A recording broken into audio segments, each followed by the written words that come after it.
Welcome to Super Fun Game Review Podcast. Go! All right, tonight before we start, let me plug a few things. We got facebook.com/superfunpodcast, #1. And you can find us at Twitter at superfunpodcast. Like, tweet, twat, I don't care. Do all of it. A little twit. Yeah, you twitted the twat. So tonight we are going to review Silent Hill, the first shittier game compared to the second one. Oh, no, wait a minute. Let's not get into a review. So let's get into already. first impressions. Harry, we don't care about you. Clark, what do you think? Well, first, I think we should probably all introduce ourselves. Oh, okay. Snap your neck. So let's go back. Yeah, let's just... Tonight we have Babyface Hamill, Baby Cakes Hamill. Baby Cakes Hamill. Yes. Oh, God. I'm Harry. I'm Clark. I am Steve. I'm Ralph DeStefano. Is all you need to know. Come on! Let me finish! Include your middle name and your social security, your too. number. Harry Rodriguez Bowles. Rodriguez, me gusta. All right, so let's start with initial impressions. What did you think of Silent Hill before you played it? Before, you mean like this time? Yeah, before you played it this time, what did you know? What did you know about the game? The only thing that I knew was that it was supposed to be some type of horror thriller, and I was not disappointed in that. The very first time I actually played was with Harry way back when we were roommates, and surround sound in the dark, and he made me play through everything. I was not appreciative of that. With how the reviews were at the time, I actually actively avoided Silent Hill when it came out. I was like, nope, not into that. When I was a kid, like I had real bad like issues with like horror shit. Couldn't get into it. But then, you know, I eventually played it after knowing Harry for a really long time, and yeah, it was a fun game back then. I had a lot of fun playing through it again. So he forced it on you too. Yeah, he great. forces Silent Hill on people. This is I'm funny. fairly certain he's Samo. Can I just bring up, I did not bring this to the vote. This was Steve. This was me, but it's still your fault. It's really Fucker. interesting, actually, to hear that from you guys about Harry, because basically, Silent Hill, when I think of Silent Hill, I do think of Harry because he brought it up so much at work. Like, if ever there was one morning it was a little bit foggy, it's like Silent Hill today, don't you think? What? Look around the corner, Pyramid Head, Start fucker. work now? No, it's like Silent Hill outside. I think Ralph's exaggerating a little bit. No, I don't think I don't he think is. he is. I don't know that I am. You are exactly like Perfectly that. honest. It's like, oh, so, you ever played Silent Hill? Yeah, at first, every time I see you, the first thing you say, Silent Hill. All right, now let's talk about something else. It's like some weird Tourette's that Harry has. Just Silent Hill. Hey, there's a nice shirt, Silent Hill. Oh, you're a gamer. Oh, okay. What, you ever play Silent Hill? No.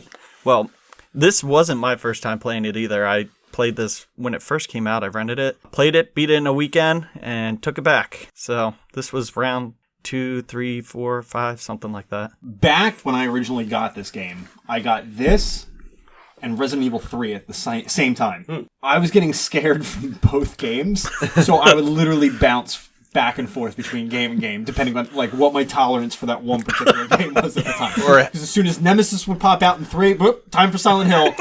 Or as soon as something would creep me the fuck out in Silent Hill, whoop, back to Resident Evil 3. It was like I had to find this like unique balance between the two games to actually get through. Between pooping yourself. Myself, yeah.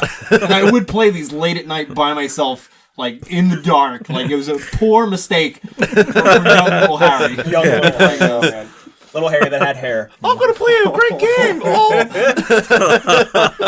going to make that joke while I can. Yeah, 42-year-old Harry. Limit it to Harry's. this episode, like the other joke. I don't know what other joke you might mean. Well, someone was talking Harry's about a living horror hypocrite. shit, so... I don't think I got this off my chest when we were talking earlier, but... Okay, so... Scheiße.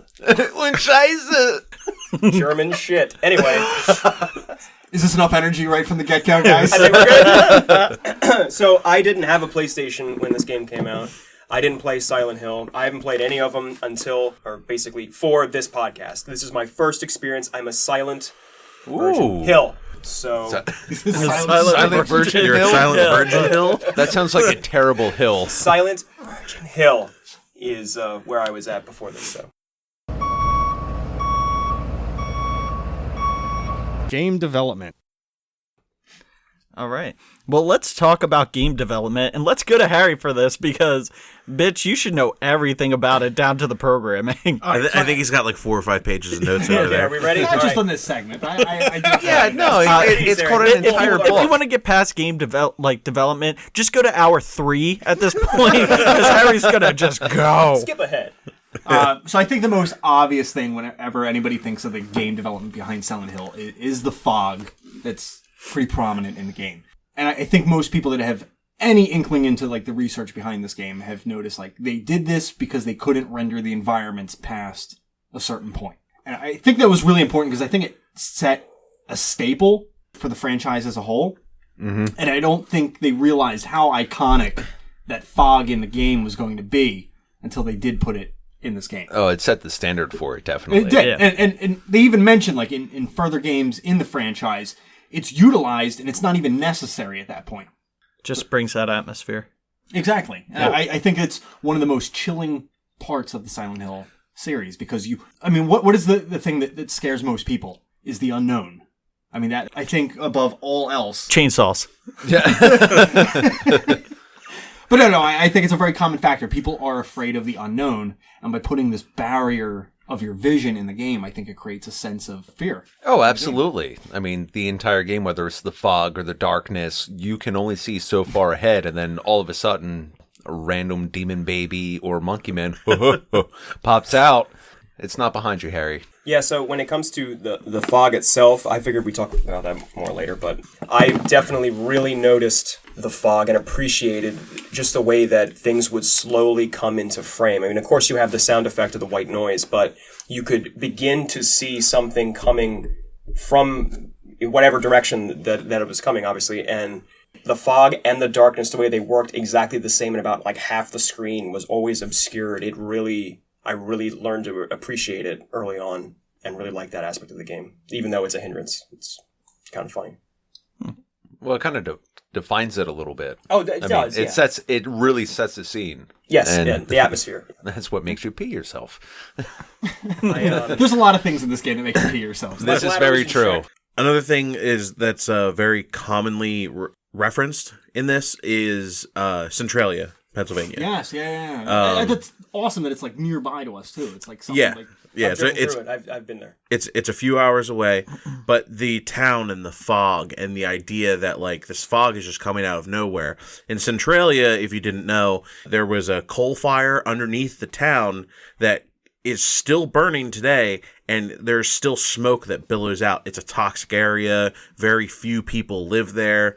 It's very famous. It's in a lot of like the Weird PA or Weird New Jersey books to go check this place out because it's just a ghost town that is creepy as hell.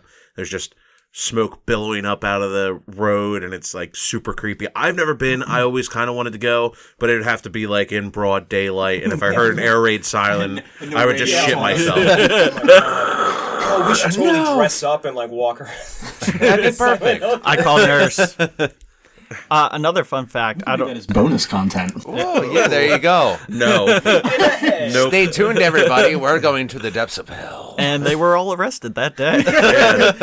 Oh, it's also illegal to go there, so like don't go there. I think there's still 7 or 8 people that actually live. You get caught trespassing there, you get fined. Because I thought like there was a stretch of highway that a lot of people like do graffiti and stuff. So I guess there that is. would be illegal. Okay. Yeah, but no, there's like parts around it that you can go, but like Center Square in Centralia, as far as I know, is so toxic that you can get fined for being there. You could almost die and get fined. Got it. Stanley. Yeah. So just use some tactical espionage, which we all know well. No boxes, Steve. Jeez. Damn it! Another fun fact. I don't know if you know this, but the school in Silent Hill is based off of Kindergarten Cop. Yes! Yep. I thought that was Yes. fucking amazing when I read that the other night. Yeah. Yes. Who's your daddy and what does he do? They actually, there's some pictures in Kindergarten Cop. They line it up. Some of the like artwork on the walls and all match it up exactly from Kindergarten Cop. Harry Cop, Mason. you idiot. Harry Mason's like, oh, I have a headache. It might be a tumor. It's not a tumor. Damn kids. This is going to turn into an hour of Arnold Schwarzenegger. Let's just scrap the episode and do Arnold and Schwarzenegger. No, Who is your daddy and what does he do? to build on that, did you have anything further you wanted to add? No, that's okay. Go ahead. So this was developed by the Team Silent at Konami.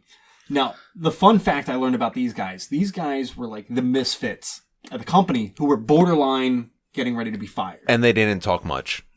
They had failed Team in all Silent. their projects. Yeah, they failed on a lot of the projects they were working on. I see what you did there, Steve. Double guns, bitch. But anyway. So these guys were borderline about to be fired. So they were given like one last project to work on. They wanted, it's like a Hollywood blockbuster, more or less. Something to compete with Resident Evil, right? Yes, exactly. So a lot of these like creators, they didn't know American culture so much. Hence why they looked into Kindergarten Cop from school. That's what you look into for Western culture. Kindergarten Cop. There's other things. Like they based all their characters vaguely on known celebrities in the U.S. I don't have the names per se. Why not? I mean, that's where they got a Pulling lot of this their bullshit information, out your 'cause- ass. I didn't know that. Oh, That's yeah. interesting. I really didn't. No, they were loosely based, but that's where they got their information from. I know it referring to Harry Mason, Christopher Walken. Where's Cheryl? Cheryl I've had this watch in my ass for 2 years. 2 years. Where'd all this fog come from? Hello. Your father, he gave me this watch to shove that up was Snake, Pyramid right? Head's Snake was- ass. Snake was walking. Snake is walking. okay, so getting back to like development, they were not forced, but they looked into a lot of iconic horror movies to get their inspiration for this game. I know one big one was The Shining. There's actually posters up that said, was it like Red Rum or something like that? It posted in Silent Hill. I didn't see that. Did you Nope. guys see that? Yeah, no, Didn't there's see one. pictures of it online. Okay. Which Well, that's trust the internet. That's murder spelled backwards. Oh my god. What? Really? I know. Spoiler alert. But I think the biggest influential movie was Jacob's Ladder.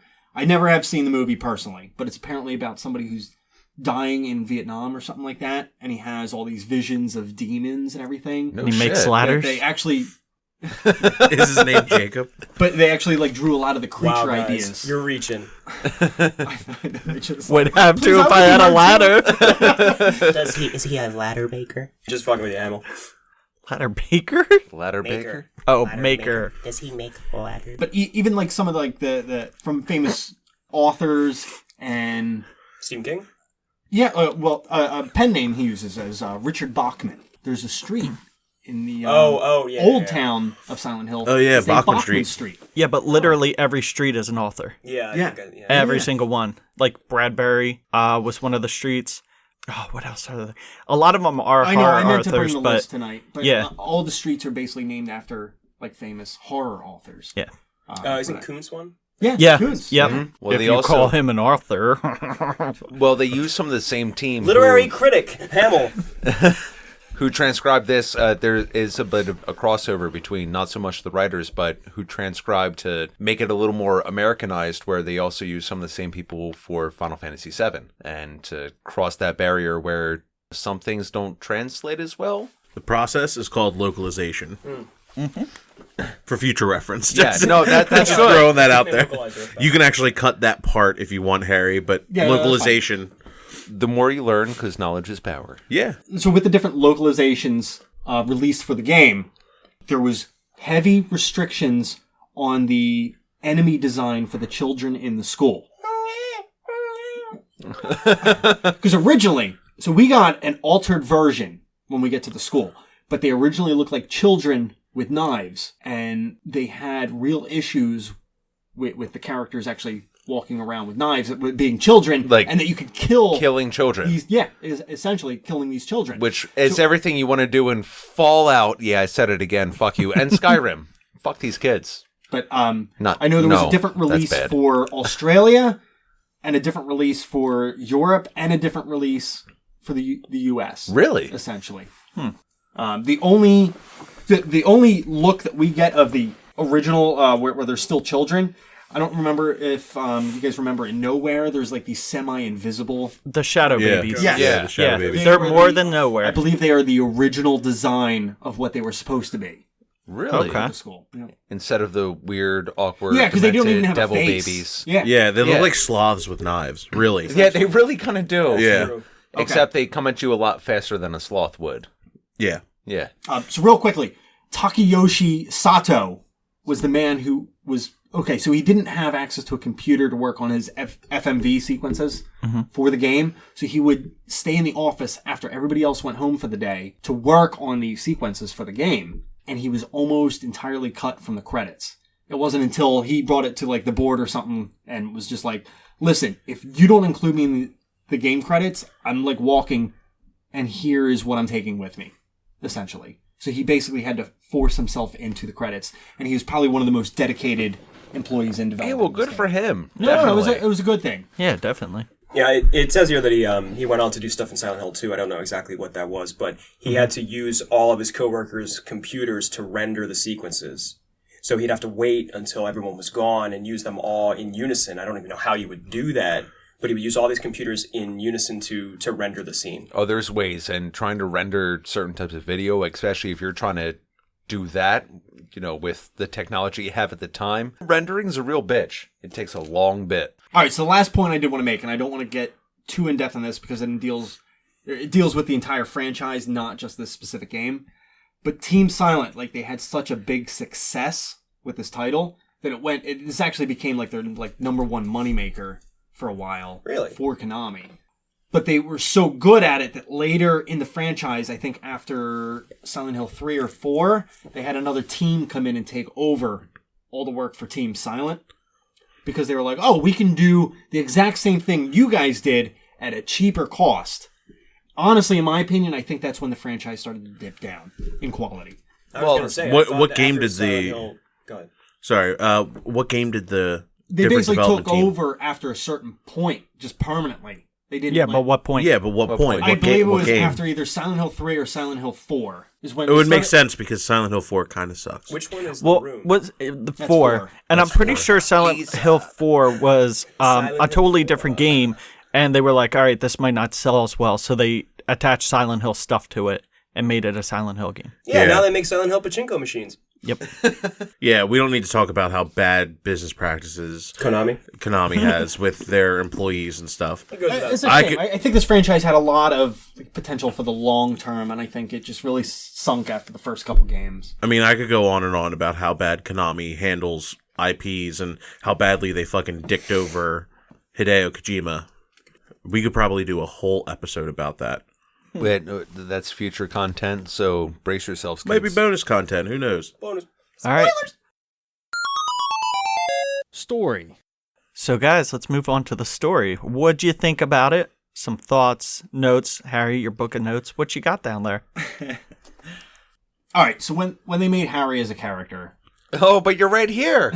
That's why you have such a big connection to this franchise. No, I'm always like this. He was supposed to represent the everyman. When you're shooting his guns, did you guys encounter when you're missing your target quite frequently? No. No. Or were you guys only shooting when the enemy was like a footer away from... Because he's not a professional is what you're getting at, right? He's not a professional. If you see, like, if you're swinging the melee weapons, it's a little clumsy at times. He's not supposed to be this, like, perfectionist when it comes to firearms and melee weapons. He's not a badass. No, exactly. I think it's to help you basically insert yourself. What do they call that? Yeah, insert yourself. I think that's called insertion.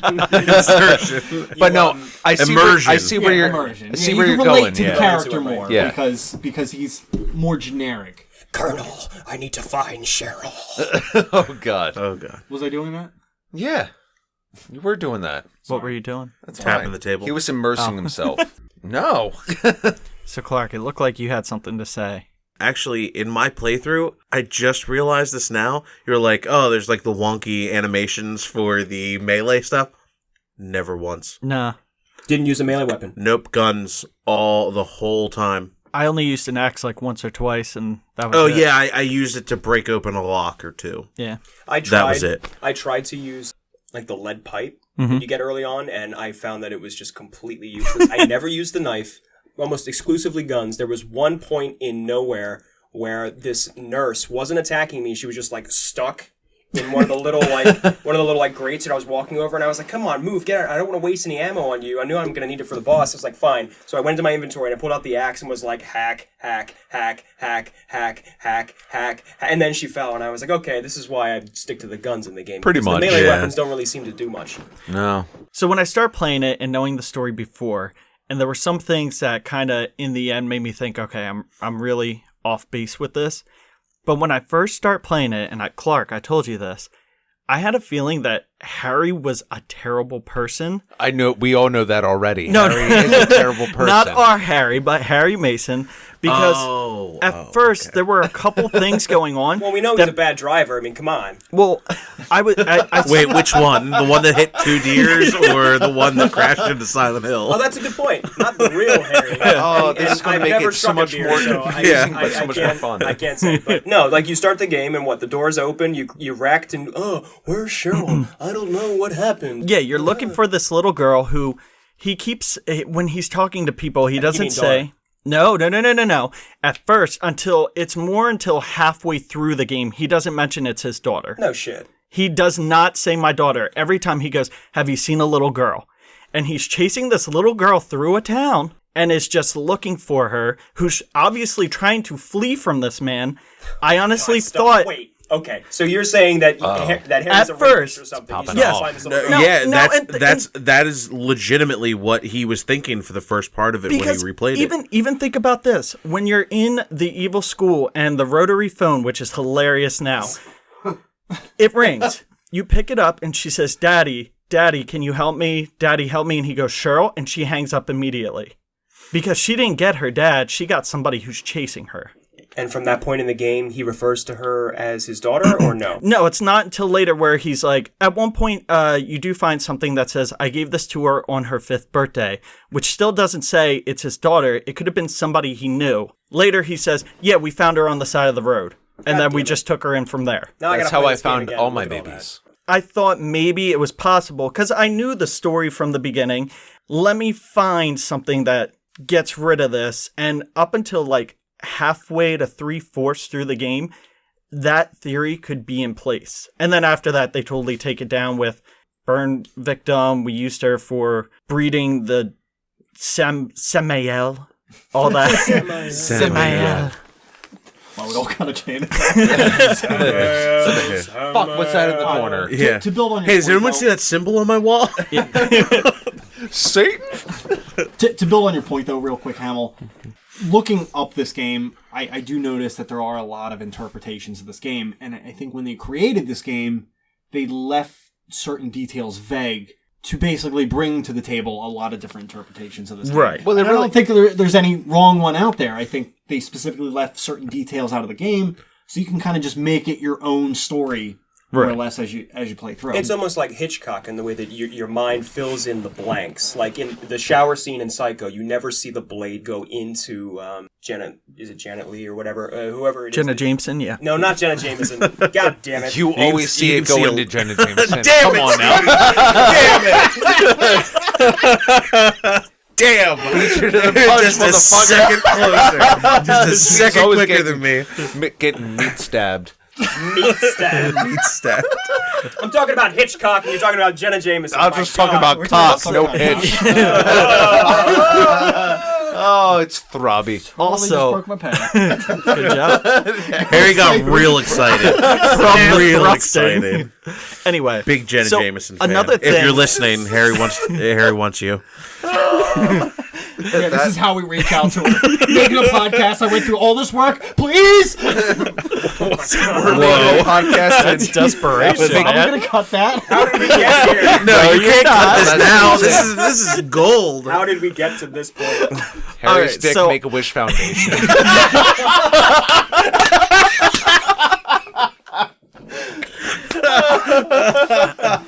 So I love but hate every one of you. Another thing I took out of it too, with Lisa, was it almost seemed like I was trying to piece together how, knowing the franchise a bit, it's almost like everybody gets to Silent Hill in a bad way. Like Harry has the car accident.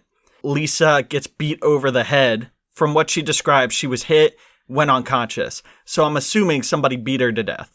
Kaufman says he went to lay down and just didn't wake up, which could have been a heart attack, or he was a drug dealer, so he may have taken his drugs and just OD'd. Sybil, question mark? Why is she there? She did crash at the beginning of the game. remember when you're watching the intro video. She crashes her motorcycle. Yeah, on the Oh, side does of the she? road. Motorcycle on the side of the road. She Okay. could be And- dead. They could be all dead. Right. Yeah. Okay. But Which leads to the whole purgatory theory, that Silent Hill is a manifestation of you transcending through purgatory into hell. or you can possibly, if you do the right thing, get out of it, like Harry does in the correct ending.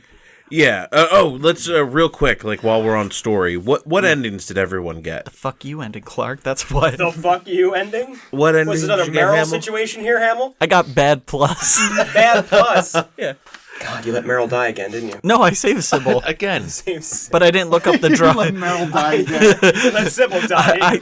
I saved that bitch. Which was the right way to go so you can get stealth You camo. were trying to fit in the whole game. I mean, come on.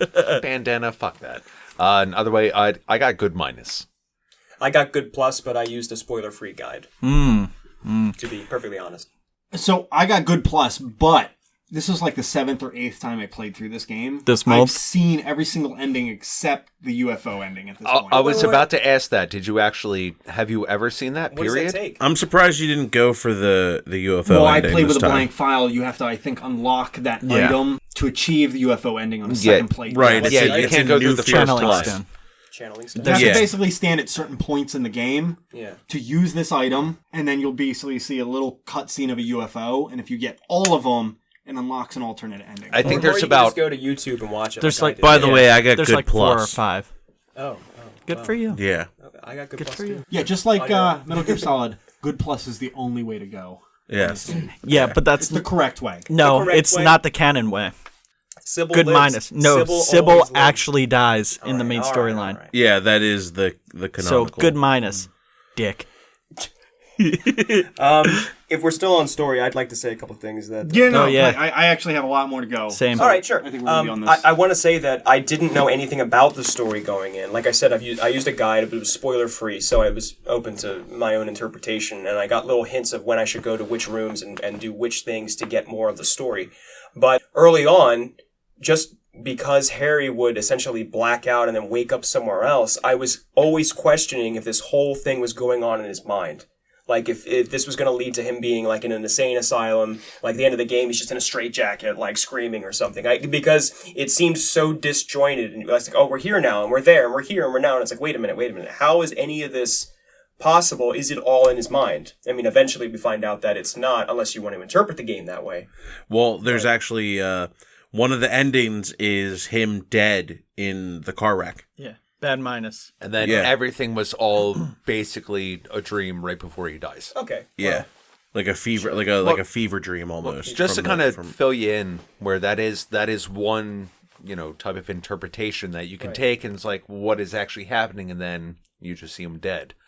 If you don't mind, can I just chime Go in ahead, real go ahead. quick, just to get along, Ding. because this actually makes this point valid with Hamill talking about the characters possibly being dead already. Is one correlation I had was I found that Lisa would only be encountered in the nightmare world Yep. every single time. And whenever you would go back to the normal world, she would disappear, or you couldn't contact her, or something like that. So just to play in Hamill's theory. Why? Why would you do this? Why are you only in the nightmare world? Come back to me. I love you! Well, something else I had thought about for Lisa as well was because they talk about his wife, and she died of cancer, right? I think they mentioned she died of a Harry's disease. wife. Yeah. Yeah. I Yeah. have the cancer. Okay. Which Silent Hill are we talking about? Sorry. The first one. Harry's wife, they mentioned that she died of cancer or some kind of disease. Yeah, I think they they just said say she was sick. She was disease. sick. Yeah. And that's fine. But then I was thinking about it today, actually. Could you possibly interpret, like, Lisa, because she's in the nightmare world, could this have been Harry's, like, nightmare that, because she, like, turns really quickly at the end, and he's like, get away from me, I don't even want to touch you. Why would you do that? Could that have Lisa been is the so way sexy. he treated his wife when he found out she had the disease and kind of pushed himself away from her? Look, I'm sorry, but I can't be close to you. I don't want to be near you. I reject Again, your making him a interpretation. horrible person. No, I reject this idea. She does not have leprosy. Lisa is wonderful. She's not a leper. She is beautiful.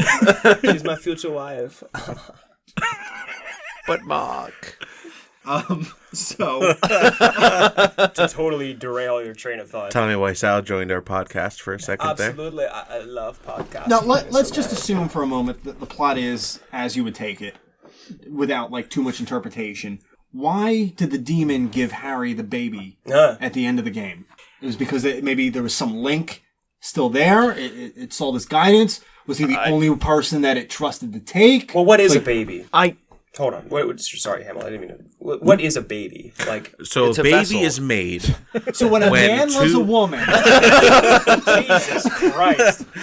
We need to talk about the birds and the bees. No, hold on. So a baby is a new life, right? Right. yeah. So in the context of the game, I kind of saw it as like I'm going to give you like another chance to live or whatever. And like, here's a baby. It doesn't make sense that he would walk out with this baby. Where did it come from? Is it Alessa's or whoever's or But- whatever? But I really think the God? the god at the end.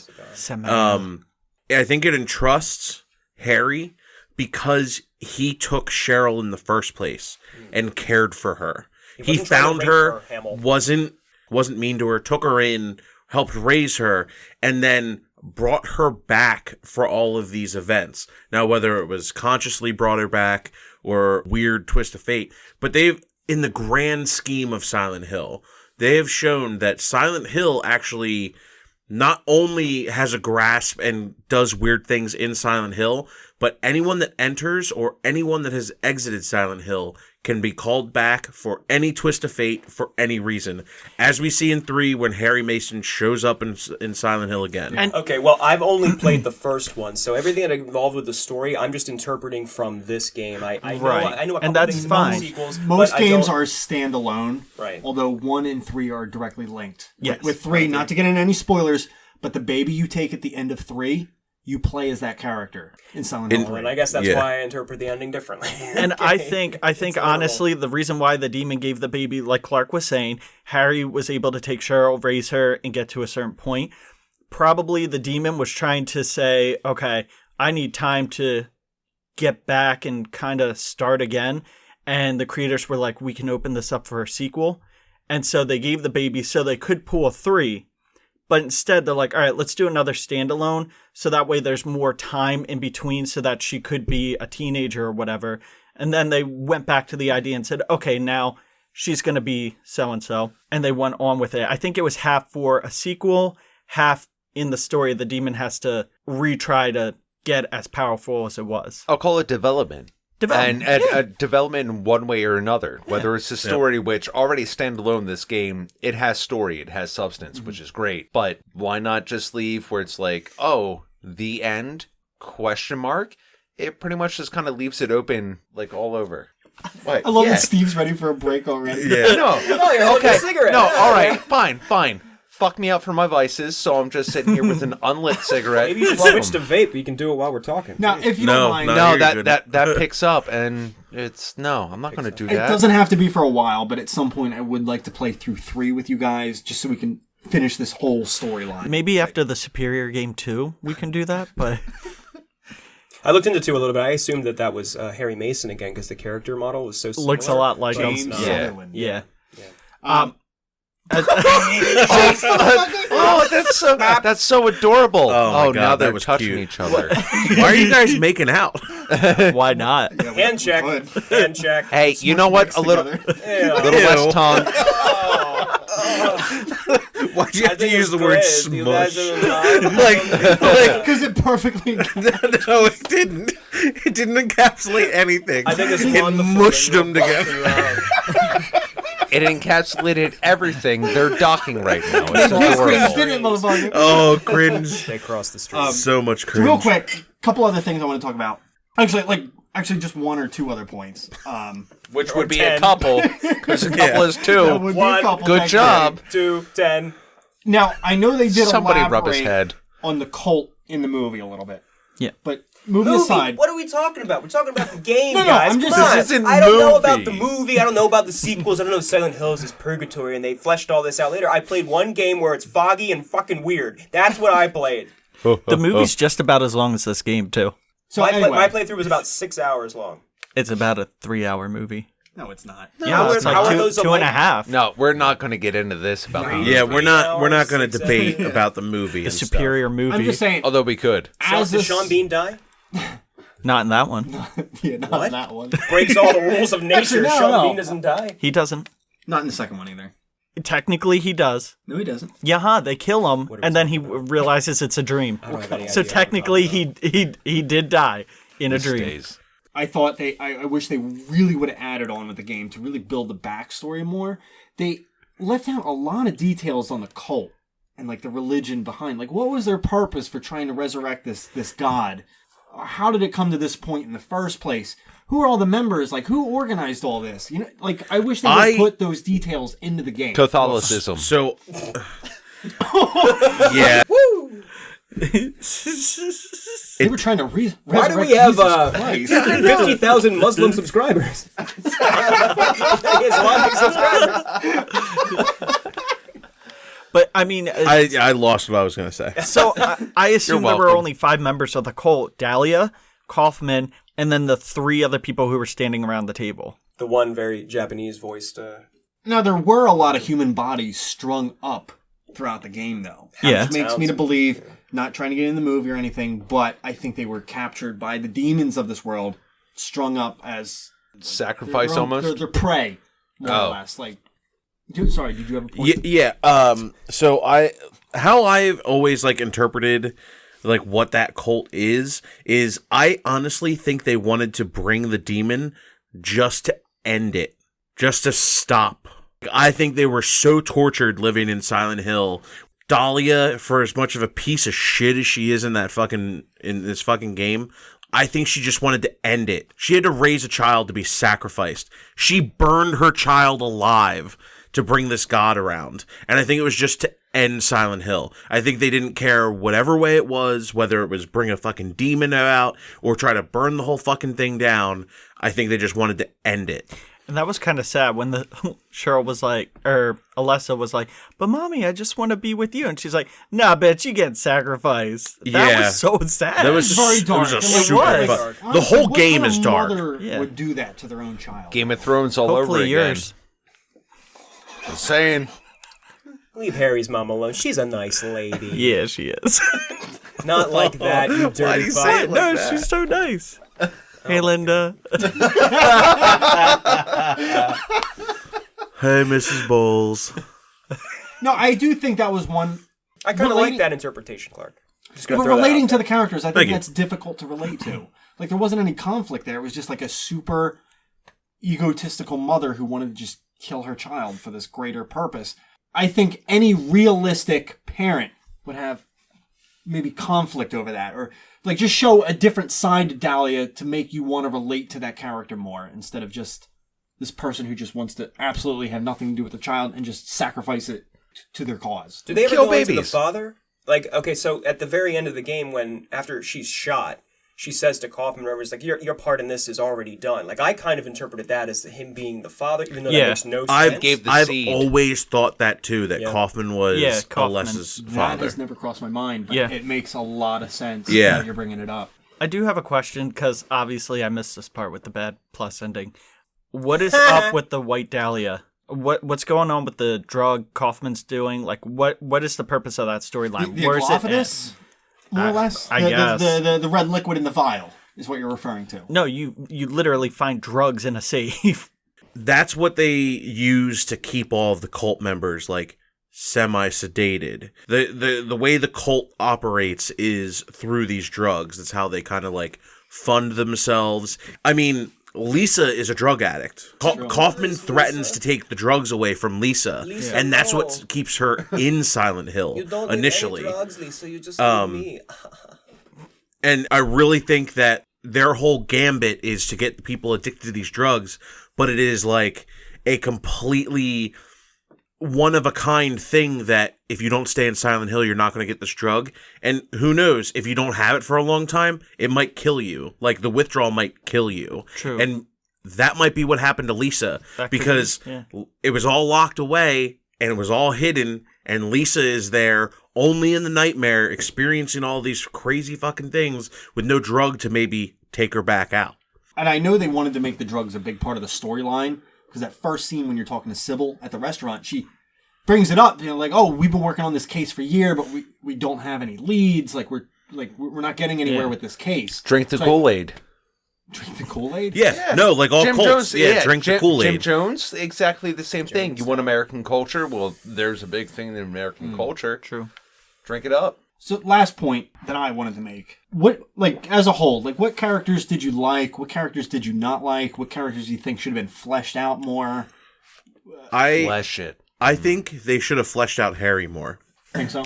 And this is going to kind of come... It comes from how the English character delivers his lines. He sounds like the most bored, unaffected, couldn't be bothered piece of shit about the whole game. Like, I actually really don't like his character in the first one. I was overcome by the fear the first time I played through it. The second time I played through it, I was still, overcome by the fear. This third or fourth time that I've played it now... You were laughing the whole time. Yeah, I was laughing the whole time. Every one of his lines sounds like he is reading off of a fucking cue card. And to the adverse of that, Sybil delivers her lines like she is in that fucking situation. Yeah. And I really wish they would have gotten a better voice actor for Harry. I would have loved that character. Like, dad looking for his kid. I can relate to that. I'm a father. That is a real fear that I have. I was laughing at his lines the whole time. Apparently, Clark is Liam Neeson. Just throwing that out there. I will find you if you fuck with my child. I will find you. He has a certain set of skills. Don't fuck with that. To go off what you're saying, Clark. Oh, I'm sorry, Steve. Go ahead. Oh, I'm pretty much just going to agree with Clark, where I really feel like Harry as a main character, lacking.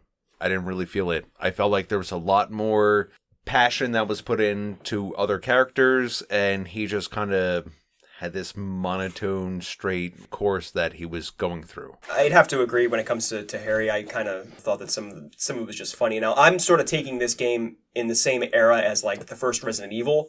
So when it comes to the voice acting, I didn't have very high expectations. Right. Right. There's no Jill sandwich. Or wow, what a mansion. There's none of that goofiness. It's nothing crazy like that. But I didn't really catch Sybil in terms of her voice acting. She doesn't ring a bell, or it doesn't stay with me. But is it Dahlia?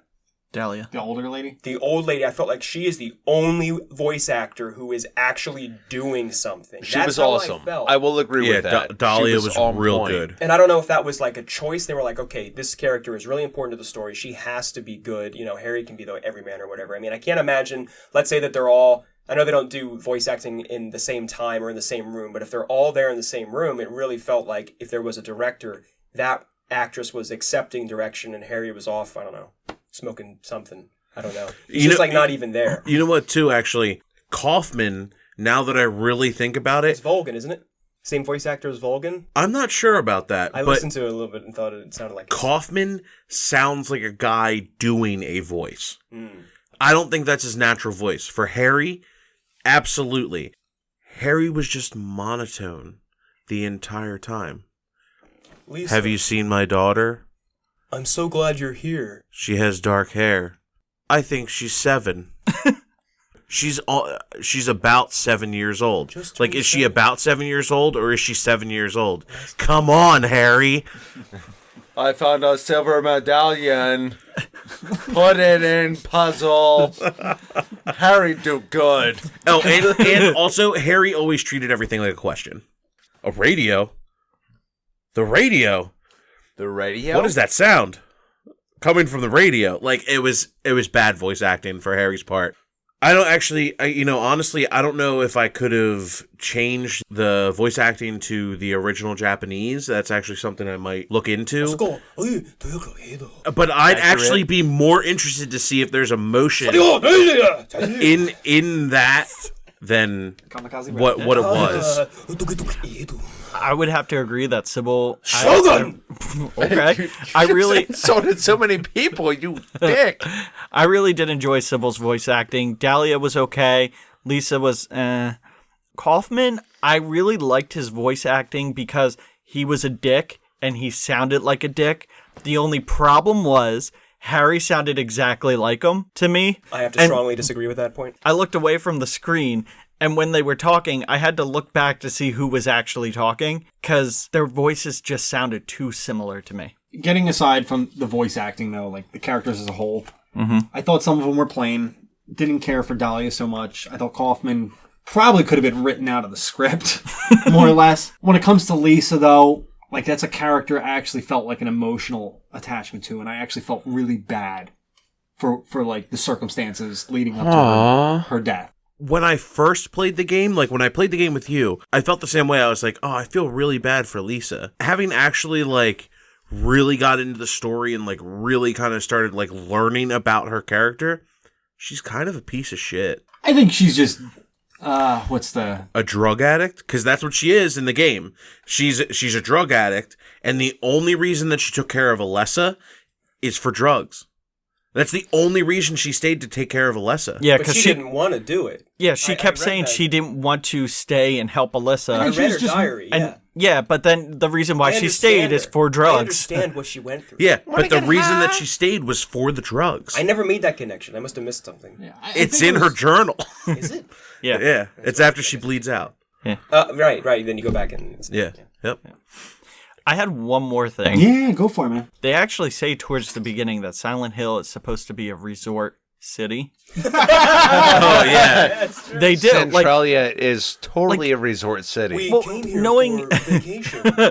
knowing the whole franchise and everything, when they said that, I'm like, wait a minute, what the fuck are they talking about? I kind of question, is there a normal version of Silent Hill? I don't think so. I actually think it's like a false advertisement almost. I think Silent Hill just reaches out to people. I think it might be like, oh, like one of these like small towns that has like, you know, a bunch of little like kitschy shit that people like to go see. Because Harry even mentions that he picked her up like right near Silent Hill. And he's like, oh yeah, it's that place with like the amusement and stuff. I thought it'd be like a fun trip to like maybe go back there. Like, That's fucked up. He was wrong. I wrong. always saw this town as like a New England town. Like I don't know if Yeah, you've ever been no, out there, sure. but there's like a lot of like just like fishermen. By the bay type Yeah, of... exactly. That's how I took this town. Yeah, some lobster. it's like Some Nantucket. cod.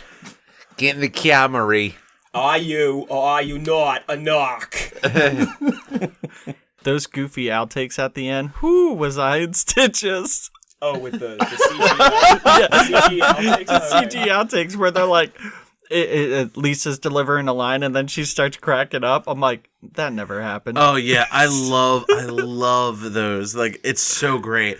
They're just like, oh, let's do like the '80s, like a goofy. like just the thumb. Totally keeping that sound There's tons of like thumbs up and like stupid smirks to the camera. It's fantastic. Can I ask one more question? No, moving No. on. Yeah, no, moving ahead. on. Gyromancy. Is that a real thing? Did you look it up? No, I did not. Did you look at my Harry, hips? I know a strip club where they practice gyromancy. I don't get it. I'm in the dark. I don't get it. Oh, it costs a lot of money. Gyromancy. Okay, actually, it Think says about it. on Wikipedia, gyromancy is a method of divination in which a person spins around inside or walks the circumference. Inside. Or I'm just reading this, Jesus, of a circle drawn on the ground, the perimeter of which is marked with the letters of an alphabet. The dizziness brought on by spinning or circling is intended to induce randomness or to facilitate an altered state of consciousness. There are cutscenes in that opening sequence that aren't a part of the regular game. Like the house that shows up in the opening sequence, showing Alessa on the bed with the bandages. That's never in caught the on to game. that. Yeah. I wish they would have inserted some of that. Unless I'm missing it. Am I playing this wrong that I'm skipping over some of these Yeah, sequences you or are. something? No, I think that's the. I think that is the house Dahlia burns down with Alessa in it. Gameplay. All right, moving on. Gameplay. So, what'd you think about the gameplay, Harry? So a couple of things I really like, and this is something they utilize several times in the series. The random things that weren't necessary to the game, but really add to the fear factor. I wrote down a couple examples. The girl crying in the bathroom when you're in the school. Oh, God. That was one of the first That was psychological scares that sort of got me. Yeah, One of they many. throw a lot of those things. Like there's a one room that you go into. I think it's either at the hospital or at nowhere, but you just kind of hear this constant sound of broken glass. Because you're walking on it, dude. No. You just stand in the room and you just hear. Yeah, you can enter a room and it just. Oh, yeah. Or the bird in the bird cage that there's no bird in. I was afraid to unlock the cage, actually, and then I found that there was no bird, and I was like, oh. The girl crying in the bathroom, there was a point to that. Well, I think it's to tap into Alessa's past. Yeah, with the janitor who's also strewn up when you get the shotgun. The guy who molested like at her. his feet, yeah. They talk about, like, if you look on the side, didn't there's a realize thing that. talking I about didn't know that. how, like, basically he did something horrible to a child, but they don't say it directly. But it's almost the same bathroom you hear the little girl in. I think it's the same exact one. And then when you go back in the demon world or whatever, you open the door for the shotgun. He's there, and on the side is a written thing about it. Okay, not to tie it back into the movie, they do incorporate that into the movie as well. But I didn't pick up on that in the game personally. For when it comes to those little segments, I liked the one where there was the knocking in the locker. And I can't remember if which one it was, because I think it's in both the other world and the normal world, but I think it must have been the other world when you open it and it's just covered in blood. Yeah. Because I was expecting, it was like, okay, the first one, it was empty. Spooky. The second one, I really expected something like jump out at me and get attached to my throat or go around my neck or something. The first one was not empty. The first one had a cat in it, Oh, it did? that when it ran out, it screamed like a woman. And then it was killed not long after. Yeah, you hear it run out, you hear something eat it, and then the cat goes, ah! I have that written down. That's the exact sound clip from the game. I mean, legit, I wrote that down because when I heard it, start cracking up. I'm like, why did the cat turn into a woman? It Totally did catch forgot me. about that cat. Yeah. It did catch me off guard. Like as many times as I've beaten this game, when that body fell out of the locker when you're in the nightmare world, Oh, you jump. I did jump. Oh, yeah. I definitely did. There's no way getting around that. Like I thought I remembered every little jump and scare about this game, but it's still like just to show you 7-8 times beating this game, it can still catch you That's off the guard. kid version of Silent Hill. Jump and scare. Another thing I thought was a dick move was when you're on the boat with Sybil and Dahlia says, yeah, you two need to split. Well, Harry says we should split up. You take the carnival, I'll go to the lighthouse. And then Sybil leaves for a couple seconds, and Dahlia goes, you know, you can only stop it with that thing you got earlier. And instead of going out and going, yo, Sybil, come back. You're in danger right now. He goes, oh, man, I hope she'll be okay. Like, he lets her go. Well, because he thinks Cheryl's at the lighthouse. Yes, but Dahlia tells him, if pretty much says, yeah, it's no use her going because she doesn't have that thing. She's going to get hurt. And he just goes, well, I'll find her later. I'll deal with it at a later point. Yeah. Why burden Harry's myself? a dick, dude. And ties into your theory that Harry Mason is this gigantic asshole. Yeah. I don't like the controls for the game. It sounds a little hypocritical because I wasn't as harsh for literally the last game we played because they were almost the exact same because there was no like hot swap menu for your items. Oh my god, that last door where you have to put like 7 pieces in. Oh, yeah. And you're just like, oh, let me go to the thing. Oh, okay, quick blurb about this. Oh, okay, let me go back into my menu. Oh, okay, quick blurb about this. The medallion, And the sword. the Ankh, the Yeah. Jewish Star of David. The medical symbol with the snake and the... Some of that stuff could have been cleaned up a little bit. I did enjoy playing the game, but I think when it comes to the core gameplay here, it's all about the scares. I think the controls might have on purpose been a little difficult to fumble with, just to add that kind of stress. At the time, those were the controls for almost every game. Resident Evil, Metal Gear, Silent Hill. I mean, they all had their different menus, which when you go into the menus or the hot swaps, it stops the game and pauses for a minute to let you do it. I just think that was the control schemes at the time. And I was okay. I mean, we just played Metal Gear, so I was used to the controls where had I been playing something else and went to it, maybe the controls would have irked me more, but felt natural to me. I think Mario 64 handles a little bit better than these games, don't you? Oh, wow. Go back to that controller and see how that goes. No, I'm just kidding. No. Yes and no. I think in here it was intentional to make it more tense. You could have easily mapped different things to different buttons in this game. You could have, but at the same time, they made the feel of Panic. Exactly. Of like, oh crap, like. And they really played to that, and they did it very, very well. In most games, I would consider that taking away from the game, but I think it works. Yeah, Yeah, absolutely. I'm not saying that. I'm just saying the difficulty of the controls in this take away. I personally, honestly, like I feel like it takes a little bit away from the game. I personally just a think, little. I think it adds something to it. That's the whole dynamic of the entire game. They add that sense of urgency. They add the sense of tension, and there's very few points throughout the entire game where they don't touch on any one of those aspects, period. I mean, look, again, I'm saying that it works for the tension. Yeah. But like going into your menu and adding something to a door 7 times in a row was annoying to me. Yeah. All right, I'll give you that. Yeah. one. Yeah, it was super You couldn't annoying. just click on the door and be like, "Hey, do you want to put these?" Yeah, or just be like, collection oh, like boom, boom, boom, boom, boom, boom, boom, done. Resident Evil did that. It was a little bit smarter with the controls. That's all I was really trying to get with. Yeah, and also again too with the gameplay, like the character animation was bad for Harry. If Harry ever like fell, it looked kind of weird. His Somebody back fall step. off of the steps on like somebody's house Yeah. or something. Like that. It's like funny as shit every time. Did everybody see that awesome, smooth backwards jump? I was just starting to get into that. Those are baller moves Harry has. Baller. That sort of ties into what I wanted to say about the gameplay. I personally I really felt that it was as clunky as I expected. And when it comes to this kind of game, it does remind me of Resident Evil a little bit, and it was exactly what I expected. You know, the aspects of, is it clunky intentionally to make it more horrifying? It's probably there. Could they have made them better? I guess so. And the dodge is just awful. Well, I think that's the graphics and what they had to deal with at the time. Look at the other games that came out along the same timeline. Yeah. You know, you're talking like mid-late 90s. And they're trying to push the next generation, and that was the next generation. Something that I did like that I think really added to the intensity were certain camera angles.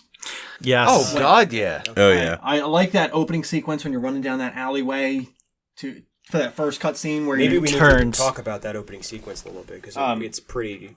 I like Intense. it. I think it is very real intense. intense. I think Oh, it yeah. sets you up for what to fucking expect. And it in was, this game. for the time, that was pretty creative for them to do that. And you see the wheelchair on its side with Yeah. the spinning wheel. Oh, yeah. And you're going around and it's getting darker. You hear the siren in the background. The air raid siren. That's another thing. Like that. I mean, If it's foggy and you hear that, you're going to fill your pants, is what you're saying. Yeah, every Boop. time I hear an air raid siren, Silent Hill. It's the first thing that I think of, and it's always symbolizes panic to me. Scary sound. Like, Yeah. I mean, Yeah. they just incorporated it into the game so well that it just sticks with you like Yeah. fucking permanently. And it makes it worse for the fact that we live near a nuclear power plant. It does it once a month. Once a month, Once every a month. Monday The at first 3 Monday o'clock, every and month. as soon as it goes off, it's just like, Silent Hill! Pyramid Head. Shit! Especially with that beginning scene, when you're still getting used to the controls and all. When you get to the fence part, I ran into it and then just turned and kept going. One of the things, and I know we're not doing anything on the movie, but one of the things they did in the movie was during that scene, they had her run into the fence at that part.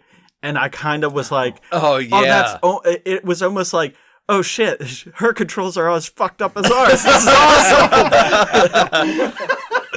I immediately thought that, and I was like, okay, that even if that wasn't the purpose of that scene, I was like, that's a cool little But reference. you know most people that play this game aren't adjusting on the fly like that. Right. They're going to hit that That fence. one, yeah. That's really smart. Yeah. That's really smart. Speaking of adjusting on the fly, that reminds me of one of the things I wanted to say was that Your pants. I played this on the PlayStation 3, got the digital version of it, and I could use the analog stick or I could just use a regular D-pad. And I found that there were parts where I had to use the D-pad or felt that it was a better, more precise way to move Harry. I prefer to use the analog sticks just because it feels better on my thumb. I actually cut my thumb about a year ago, and there's like some scar tissue there, and it's sensitive, and it's really kind of fucks me up for D-pads. Poor baby. Really, no, but seriously, like if you're the thumb, you're in your left hand. For any kind of D-pad usage, like I've got this scar tissue that it kind of hurts for me to use a D-pad. So How'd you cut your thumb? No, I want to know. I was cleaning a food processor blade and it slipped out of my hand and I instinctively went to catch it. Oh. And it just almost took the top of my Oh. All right, I retract anything Anyway, I said against you, Ralph. Speaking of Silent Hill. Conversation. Yeah. Silent Hill. Yeah. Speaking of Silent Hill. So, you know, you're going to play a game for... I paid, like I said, like 6 hours, I think I played it. I was using the analog stick most of the time, but Harry was not moving where I would want him to go based on the camera angles and having to do the whole adjustment to everything. Sometimes I was using the D-pad, sometimes I was using the analog stick, and I just went back and forth for when it... Did you always use the analog stick? I used the D-pad the whole time. I had some issues with the analog stick. It really kind of seemed like... Oh, but on the Vita, of course. Yes. What are the Vita's analog sticks like? They're kind of loosey-goosey, aren't they? Oh, loosey-goosey. They're a little different than a regular controller. They're smaller. You've got bigger hands. Actually, what I didn't like about the controls even, honestly, it might have come down to me not assigning the right buttons or anything, but could you aim with the right stick at all? I don't think so. Okay, that bothered the shit out of me. I think it was more like you just turn in the direction and shoot, and that's the way you aimed. Even if something was like closer to the ground, it would almost like catch where it was. All right, so when I was walking around, I actually had, like, you could feel the heartbeat coming through where it was... That means you were low health. Yeah, when your health's low. You should probably use a health drink. No, I know. I worked on it. It was easy to dodge everything. Got it. Yeah, I tried to, but that. dodging was no. Like, it was pretty much The like... dodging was no. Dodging was no. Except I the almost rate wasted sloths. one bullet going into every single room because I would automatically bring up my gun, and if something made me jump as soon as that door would shut, I would just fire off a shot, like just because it just I was panicking. I would. The majority was either the flying demons or a demon baby, like trying to stab me in my ass cheeks, and then all of a sudden, oh fuck, no, get off, bad baby, Those and things then are really annoying. Yeah, they really are. So, I did not like them. The like children with the knives that would at you. I just demon And then baby. grab That's you. all it They is. were some of the scariest in the game. True. Personally. True. I liked the green chupacabras in the sewers. Oh, Oh yeah. yeah. Oh, Scyther. not the Weird sewer- brain oh, mantis. Scyther God. made a cameo from Pokemon. That's exactly what I thought. Scyther! Oh, Oh my speaking. So You didn't expect that. I did not. No. big part of the gameplay. Puzzles. What did everyone think of the puzzles? Oh shit! I did want to talk about that. Do you mind if I list off a couple just to kind of bring them back to your memory real Let's quick? bring Puzzle them Man, back. go. So there was the plate puzzle, the leg puzzle. I don't remember the leg puzzle. The fuck are you It's where so there would be like a crab with 2 arms and like 4 legs, and you had to count how many legs and arms there were on it to hit that number. Oh yeah. Okay. All right. So there's the Aglophidus puzzle where you had to do the whole Kaufman side quest thing to get the Motorcycle key or yeah, what? Yeah, to Yeah, the get motorcycle key, Yeah. Out the of the apartment, motorcycle. or the hotel room, motel room. I bypassed all of that. I don't think I have all of them listed, but I have the gate spinning puzzle where you had to spin the gate around so you could Oh, actually yeah. walk through it. Yep. The piano puzzle. Well, of course, there's the one that we mentioned before where you put the 8 things on the door. Or Yes. the 6 Yeah. things on the Yeah. door. You collect them all Or how about the throughout puzzle nowhere. where you have to take a picture of the picture? Oh, wait. Oh, yeah. Yep. I wanted to ask, actually, because I didn't use the camera at No, all no, through my yeah. walkthrough. So what, you use it for a puzzle? Yeah. Yes. yeah. When you get Where? to when you Flash basically makes an outline of the keys you have to hit. yeah, when you're in nowhere, when you get to the 3rd floor and you see the altar and the 2 doors that have like all those buttons on them, Oh, that's... you use the camera on the pictures and then they show you the shape you got to make with the buttons. I guess it's because I used a guide. I didn't need to use the camera. See, Fucked up. I actually I used a guide just to get a quick playthrough of this. The guide that I used, the guy was brilliant. He was like, "Oh yeah, and here's a puzzle to solve. Here's a hint. There you go." You can look it up at a different website because I'm not going to give you the actual hints to the puzzles. That's a so cool like, way to do it, though. yeah, it was that is awesome. cool. It was so cool. It really even for using a guide to get through it, You which still felt like you used your own brain to solve. yeah, had remembered that there's like a whole side thing to be able to save Sybil and still get good plus. for the ending. Oh, to get the plastic bottle and then I remembered the plastic bottle. I didn't remember the whole Kaufman storyline, and I was like, I really don't want to miss that. I want to get good plus. That was like one of the big things that I looked up. And I used it for the nowhere, too, because I hate getting lost. I wish they would give you a map of that place. seriously. I drew a map of nowhere right here. You can see it fully illustrated. This is I Show can't and see Tell, it because the Show it's and Tell nowhere. podcast. I have where the elevator was, the basement, electric key. No one can see that. You'll, now on you'll, the I know, you'll podcast. be but able I'm to just actually telling you. view that on our Facebook. Yeah. Oh yeah, this crinkled My notes piece of paper have- is gonna he'll be, put it up. saved forever. My notes have a bunch of notes on like the pelican, the dove, the swan, the raven, The Hemel papers. white, blue, orange, green, purple, 0 fish, 2 scales, 4 Okay, ram. we got it. Yes. So back to the puzzles, though. I thought they were well designed, personally. They had Yeah. enough uniqueness between the puzzles, and they weren't too easy, but they weren't too hard at the same time. I mean, The only puzzle that I hated with a passion was that one where it was like fish and stuff on the walls, and then you had the almost like pillar with the 3 numbers you had to put in. Yeah. And I guess Oh, yeah. you were talking about the feet or something like that. Yeah, it's the number of appendages on each of the animals. So I had The to look it up. phalanges. I that one I had to look up because I could not get a clue on that. And the person who wrote it said it was something different about what month that number represented and then counting backwards and stuff. And I was like, nope, that doesn't make sense. So the number of feet on all of them. But there were scales. How does scales count as 2 for feet? There was scales. It was like a scale. 2 scales, Yeah, but those aren't feet. 2 scales. 2 appendages. Facing each other. I know what you're talking about. I guess that would be the outlier. Yeah. Oddball. It was the only one that wasn't an animal. Where was this puzzle? I don't remember it. Nowhere. This was in nowhere. So one thing I Nowhere. will say, it like getting the plates and then doing that, it was puzzles on puzzles on puzzles in nowhere. Because literally you're doing all the plate stuff just to get a few pieces for that door. But I mean, it was the final area of the game. It's like the final time. Oh yeah, no, dude, it's not even a complaint. I thought it was awesome. Yeah. I thought it was a great way to do it. I loved that you had to figure out which room would be the thing that would send you between the 2 different levels of nowhere. It was awesome. I really, really enjoyed the puzzles in it. I thought they were a fantastic way to just do that. And I think the fact that Nowhere was actually like the Nightmare Hospital again, and they kind of threw it back because the first time you go through the Nightmare Hospital, she's like, you didn't do it in time. You didn't do it right. And then you have to go through the rest of the game, and then you come back to Nowhere, and they're like, all right, take away the map and switch some things around a little bit. And then they have you do it again with different puzzles. Even the birdcage, which is done in Nowhere and not in the hospital, but you still see it in the hospital. I do agree that's kind of cool. It's actually, based on the layouts that I saw of it, it's bottom floor is hospital, second floor is school. The other one is the It tied almost every. yeah, it has Oh, yeah, it has because, one the piece. antique shop is Yeah, the safe antique room, shop. right? Yeah, the antique shop is one of the rooms Yeah. in Nowhere. I really thought it was a really great way to just pull everything from the game. Like, you're in this fucked up place. Let's revisit all the fucked up places you've been this entire I think game. it's Bring also it good back that to a 0.0. I think it's good Yeah. that they did it that way because as the player or like as the designer, you don't know what area is going to scare the player the most. So fuck it, let's throw all of them at it so they get to relive their most awful horror Yep. over again. You know, Absolutely. No sewers Absolutely. though. was I didn't not. like the sewers. I know this. I hated the because sewers. the radio didn't work. Oh, I didn't even notice that. Yeah, radio didn't work in there. I know, Harry, you always do your customary kick open a door, shoot a shot.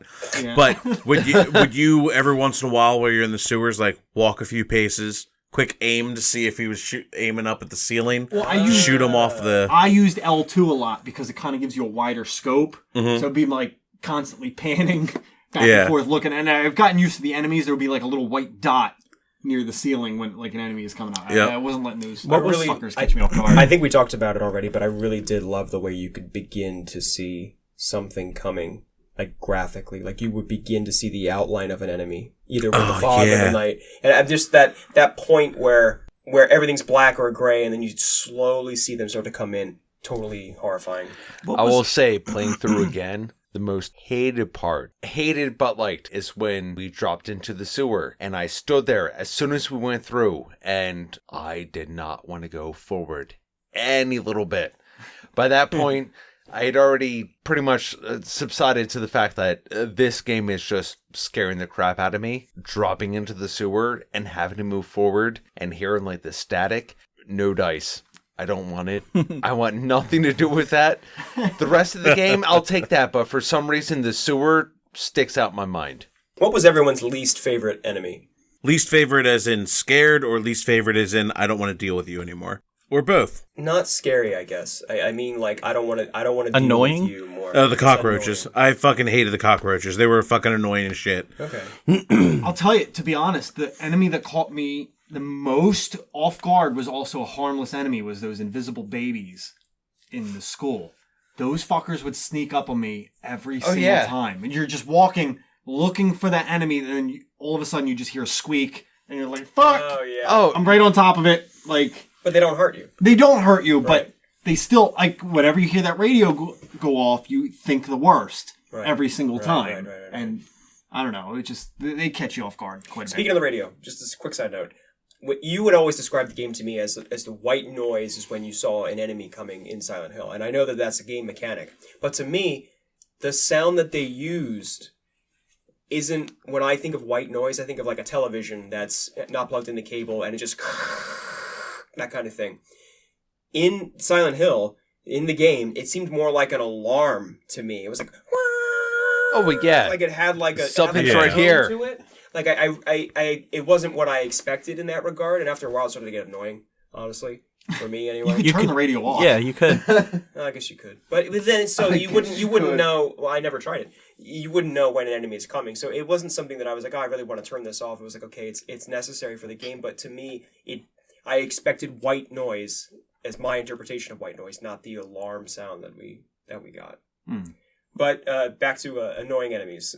For me, the ape men that just like jump around and try to hump you or whatever. Yeah, Ape men, I really got fucking Monkey annoyed Man. with those. Rape Monkey Sloth. Lucky sorry. man. Yeah, fuck Just them. like, oh god, and that sort of. I'm gonna. They are scary. I'm gonna piggyback on that. That was the scary annoying. dude. It's like you hear the, and then you go around the corner, you don't see anything, and then all of a sudden, What right in your ass, like, oh, So fuck something you. I learned about the monkey men is they can jump further the harder the difficulty. What difficulty did you play on? It all makes sense. Do you remember that we played on hard? Harry? Oh, I know that was rhetorical, but So, and it was you were showing me the game for the first time. We were Play Silent Hill on hard. we were literally This will be great. literally 6 feet above us, playing in my living room, and we're playing in broad daylight. We're both about to go to fucking work at McDonald's because that's how long ago it was. God damn. Way back when. Oh yeah, way back when. Back when I used to get high at work. Cut. Not anymore. Used to. Right? So we're sitting there playing. We hear the radio going. You hear a monkey man go, hoo, hoo, and then just lunge behind a fucking set of steps as we're running away from it. Like, You guys make him sound like Tim Allen. Just it looked like it fucking teleported across the fucking screen. Like, it's just like, boom, on us. We both screamed to Children. where my mom was like, "What the fuck is going on?" and Harry's like, oh, sorry, just took it up. My mom didn't curse. To be fair, my mom doesn't really curse that much. You hear the radio, you hear the sound of the enemy, and you're looking for it, and then just all of a sudden it jumps on your fucking back. Yeah. And Oh yeah. the shit like that It's- just catches you off guard. It's the worst. Which ties into and the the game. best. Turning off dodge the it. flashlight when you mean to pull up your gun. Yeah, that was my fault the one time. Oh, but it's so bad. That wasn't this game. Well, actually, I mean, if you turn off your light, they don't come after you as quickly, right? Something like that. They are attracted to the light. But who the hell wants to play with that? Yeah, I mean, okay, I yeah. did- So wait, you were talking about something grabbing you in the sewers from the ceiling? What? Sexy. yeah, the green. The green mantis fucking guys, praying they- mantis they- things. The They ones can that get hang on there. the ceiling can. Yeah. I didn't experience that. Did you play it on What? very easy or No, I super played it on easy normal. mode? Oh, okay. I just did you have to stop in the sewer? You had to Because step underneath Walk under them. him. Yeah. I never stopped running in that game ever. I'm It is always very, on the it's, move. it is very possible. But did you ever see an arm come from the ceiling at all or anything like that? You might have just Really? missed him. There's Might have just one lucked enemy in out. the sewer. Like, 'cause I thought for the longest time the sewer was the only place you didn't see in the Nightmare World. That's actually incorrect. When you do the third or the towards the amusement park, Yep. there's one little strip you have to run through where there's Nightmare Sewer. Yeah. There's those teddy bear things with like. Yup. Oh, fuck yeah, that. They always yeah. scare the shit out of me, and they're a very simple enemy to kill. But just the look of them. I never engaged him. I just ran. I was like, fuck Yeah. it. Nope, fuck Isn't it. that Fuck what it, was on fuck it, fuck Kaufman it. When you just rescue Kaufman? I thought It's that one of was those a things. Monkey Man personally, but I don't I could be incorrect. I thought it had a knife. I thought it was like one of the sloth things with a knife. I could be wrong too.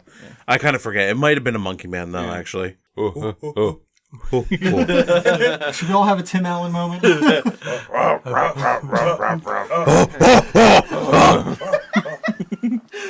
When you go to fight Sybil and you're on the amusement park ride and you try to run away a little bit and she's not there. Like you start looking around and she's not on it, and then when you walk back and she's sitting there on the horse like, "Hey guys, what's up?" That I started laughing, had to pause, and I'm like, "Okay, all right, this is fun. Let's take a minute." And then she like climbs down, immediately draws the gun and shoots me, and I'm like, "You son of a bitch!" I did that fight I think 3 times. I sort of spoiled how I could take care of it for myself. I didn't realize, and I was trying to dodge her shots for the longest time. Yeah. And I wasted so much health because I thought I had to wait until her gun was empty in order to throw the chemical at her Right. to get the better ending. And after I had done that and used like all my health items up, and had dodged a couple of them, but she mostly hit me. I was like, you know what? Let me just reload and try it again. And I tried it again. And I just threw the chemical at her, and she basically. Well, finished the there is a boss fight. point she runs out of ammo. Yeah, I know, but you Oh, didn't have to okay. wait for it. Oh, You don't have to wait for it. I just walked up. I did not know that. Yeah. Because I waited out the shots. I used all my health drinks. I'm like, I fucked myself for the rest of this game. Yeah, the difference between the endings, good and bad, is the difference between the Kaufman side quest. I The thought it difference was between Sybil. the difference between plus and minus is Sybil. Oh, and I loved going into the boss fight with Sybil there, and they're going on this whole long rant about Dahlia saying something, and then after the whole long rant, she goes, "Freeze!" Like, she didn't say that at the beginning. It took her 10 minutes to go, Yeah. "Freeze!" What did she say? She's like, I didn't expect the Necronomicon to appear and the beep bop boop. And then it's like, quiet. Freeze! Freeze. You will never obtain the Necronomicon. Also, for the life of me, I couldn't have Sybil miss a shot. The whole boss fight. I just ran around a I- horse. I could not get her to miss a single fucking shot. Yeah. Harry fell so many times. Like, ugh! It's like, damn It's it. like automatically down their like red health. Yeah. Oh, yeah. Yeah. It sucks. Sucks so bad. You can get stabbed with a knife, but heaven forbid you get shot. Honestly, guys, I don't know if maybe because I have the PlayStation Network digital version of the game, if it's like Silent Hill 1.3 and you don't have to wait for the gun to be empty and you guys always have to. I don't know. I bought the digital copy from the PlayStation 3 and I put it on my Vita. Like that's how I played it. So Clark, do you like your Vita? I like it for playing PS1 games.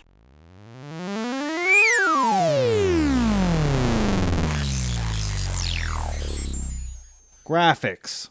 Graphics at the time, I mean, it seemed like, to me, it was no different than like Metal Gear or anything like that. It wasn't anything special. I mean, they just seemed like the graphics at the time. I think, looking back at a PS1 game, I don't think it holds up amazingly well for the times, but at that time, I think the slightly less attractive graphics worked in its favor for the fear appeal. Yeah. Personally. Yeah. Because I think it added to that unknown as well because of that rendering issue and the fog and everything like that. It just made it graphically a little less crisp of a picture. So it's still, like, I think it adds to that unknown factor that I discussed earlier. Absolutely, because you can only see like 5 feet in front of you, maybe if you're lucky. And then you would hear the static going off before you knew what the hell was going on around the corner or inside that next door. And that really added to the actual gameplay of everything, where, you know, it was a horror story. It's a testament to creativity with limited hardware. This is like the shining example. They introduced the fog because they couldn't have the draw distance they wanted, and they implemented it into the story. It's awesome in that regard. Yeah, absolutely. It's fantastic the way that they implemented like the fog. And honestly, like, we talk about Metal Gear because they're roughly around the same time 98, when 99. these came out. Metal Gear didn't have that FMV in it. It didn't have that, like, the FMV at the time, like, the leading game that I can think of graphically at that time is like one of the Tekken games. Because you realize who we're talking with here, right? Uh-oh. With Captain Final Fantasy, you're not going to bring up Final Fantasy 7 or anything? Yeah, I was going to say FMV when you're talking like anything of that. honestly, you look at the FMV in Final Fantasy, and then you look at the FMV in the storylines of Tekken. Tekken's better. I'm sorry, it just is. It has better graphics because they only had to make a 10-second story. Okay.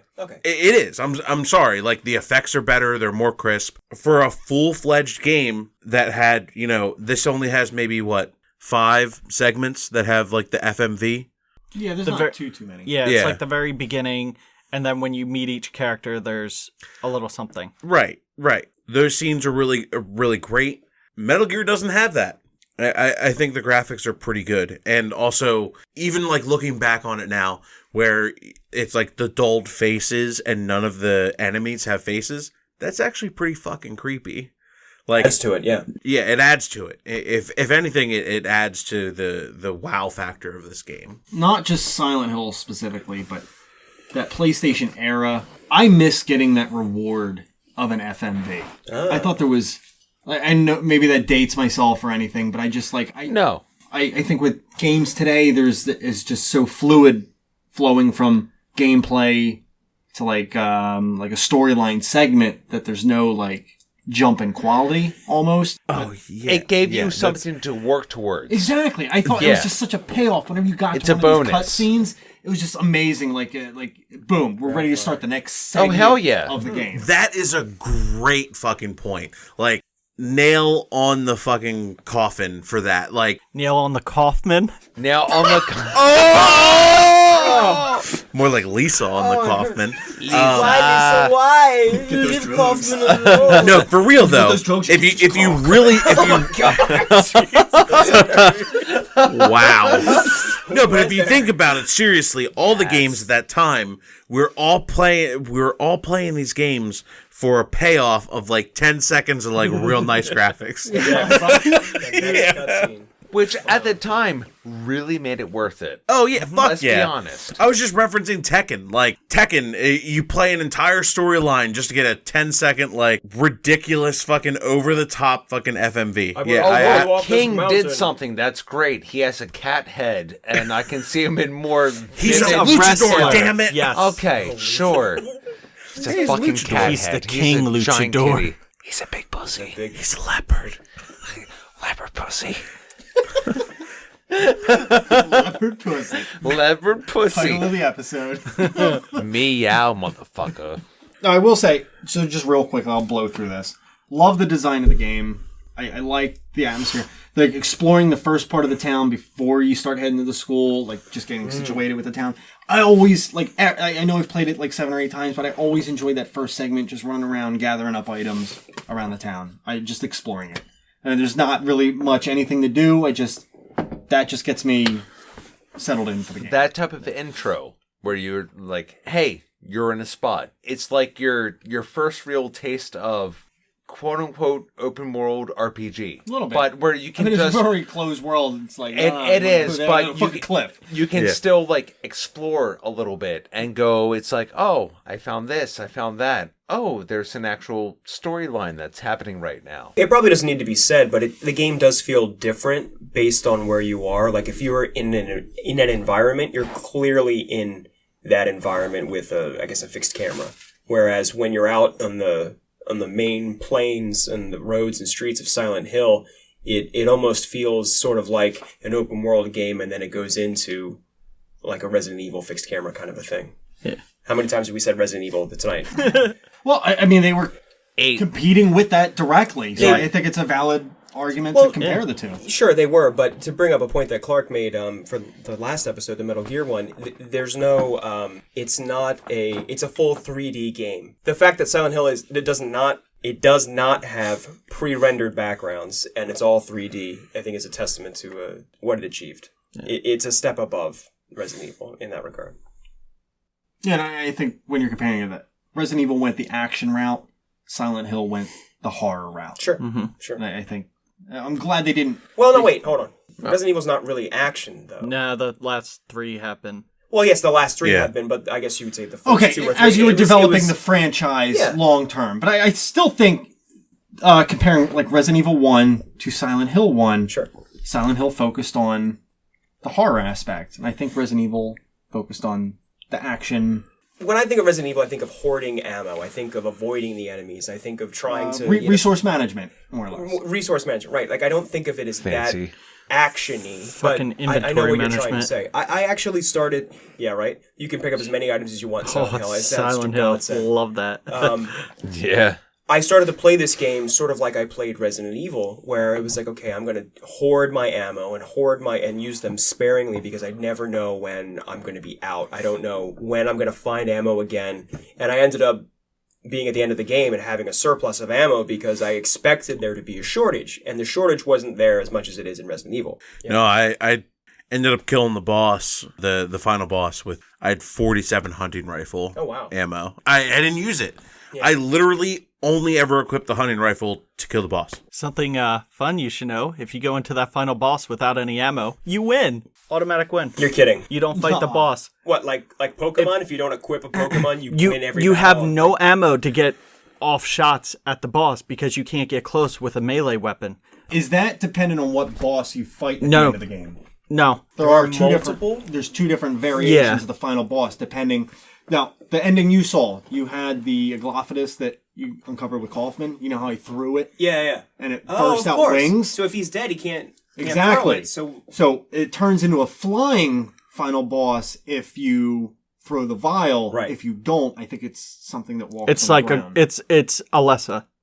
You fight Alessa. It's just Alessa? Is it? Yeah, it's a woman. And she just stands there and shoots like energy bursts and lightning bolts at you. Did you have ammo? I did shoot her because I was like, well, worst case scenario, if I can't beat her, I will just waste all my ammo and go in and win. Music. All right, so... Sorry, do it again, sorry. I Titties. said tits right at the beginning. More tits. All right, I'm Tits. good. I'm good. Go, Hamill. And then... Tits out of your mouth. Never. I'll always have titties in my mouth. Oh my god. That stays Love in. it. All right. Love boobs. This is just going to end up in the final cut of this where we're just like, titties. We're going to sound like a bunch of horny old men. Tits. My day, I like a good little tit to suckle on. This is going to be a bonus episode where it's like 30 seconds of us just being like, tits. Tits. Titties. Oh, Big hi, old Mom. titties. Harry can't. Harry literally can't right now. Oh, titties. All right. So moving on to music, Ralph. I'm interested to hear what you thought about the music as your first time through. Oh, it's my first time through. Not because I'm like a connoisseur of video game music and I'm really into all that stuff. Nipples. No. Because I like classical or anything. I have to say that the music is perfectly atmospheric, and there were points in the game where I thought that there was a sound effect like a generator or something like that, but it was actually the music, and I didn't catch on to that at first. Because sometimes there's that like pounding metallic sound, and I thought that had something to do with like something within the game and the level. It wasn't just the music. Right. I like everything, and the key piece when I think of Silent Hill is, of course, the opening piece that like I don't know what instrument it even is. It's a banjo. It's a banjo? Yes. It doesn't really match everything else. I'm sorry. It's so good. It Like, is good. It's good. It's just it didn't like play into anything, and it's sort of like why did they pick this instrument where this piece of music is good, but it doesn't. For me, not being a huge Silent Hill fan of the first game, it doesn't quite fit.